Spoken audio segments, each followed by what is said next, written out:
একজন মা হিসেবে আপনার কেমন লাগছে সেটা বলবেন আমাদেরকে। আমি মা হিসাবে খুব গর্বিত যে আমি এত সুন্দর একটা মেয়েকে জন্ম দিতে পেরেছি। আল্লাহর অশেষ রহম যে আমাকে একজন গর্বিত মা হিসাবে, আমি গর্বিত পিতার সন্তান, বোন ভগ্নী, গর্বিত বোনের ছোট বোন, আর এখন আমার টিউলিপের মা। তো আমি আল্লাহর কাছে লাখ লাখ শুকর, আপনাদের সবার কাছে দোয়া চাই।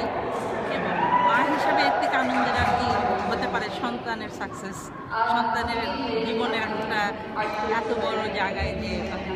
আর এই যে আজকে দুটো আনন্দ একসাথে, ছিটমহল, বঙ্গবন্ধু ইন্দিরা চুক্তি আর টিউলিপের ব্রিটেনের মতন জায়গায় একটা আমার আর বাংলাদেশ সমবাদ সৃষ্টি করেছে।